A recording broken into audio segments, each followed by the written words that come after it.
जब बाली और हनुमान जी के बीच में युद्ध हुआ तो बाली क्यों डरकर भाग गया हनुमान जी के सामने से। एक दिन हनुमान जी वन में बैठकर प्रभु का ध्यान कर रहे थे और तभी बाली अपनी ताकत के घमंड में चूर होकर सभी को युद्ध के लिए ललकार रहा था कि है कोई जो मुझसे ज्यादा ताकतवर है। तब हनुमान जी ने अपनी आंखें खोली और बोले, अगर ऐसी बात है तो ठीक है, कल सुबह हम मल्ल युद्ध करेंगे। अगले दिन हनुमान जी बाली के सामने आए। दोनों का मल्ल युद्ध शुरू ही होने वाला था कि हनुमान जी की सारी शक्तियां अब बाली के अंदर प्रवेश करने लगी, क्योंकि बाली को यह वरदान मिला था कि युद्ध में सामने वाले की शक्तियां तुम्हारे अंदर आ जाएंगी। अब बाली की शक्ति इतनी बढ़ गई कि उसको ऐसा लगने लगा कि उसका पूरा शरीर फट जाएगा। तभी ब्रह्मा जी ने आकाशवाणी की और कहा, बाली तुम्हें अपनी जान बचानी है तो अभी के अभी भाग जाओ, हनुमान की दृष्टि से बहुत दूर चले जाओ। और फिर जब बाली के अंदर से पूरी शक्ति बाहर निकल गई तब वह हनुमान जी के सामने आकर कहता है, मुझे क्षमा कर दो। तो जब भूत का डर लगता है, कभी कभी अकेले निकलना हो कि कोई कह दे कि चलो भाई वहां से मत जाना, बोली क्यों, आम के पेड़ के नीचे भूत रहता, भूत। किसी ने कह दिया हो 2-4 साल पहले, धोखे से किसी रात को तुम्हें अकेला निकलना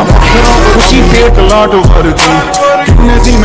करता हनुमत का ध्यान, उस पर कृपा करे प्रभु राम। 3 लोक का करते मंगल, हनुमत हरते।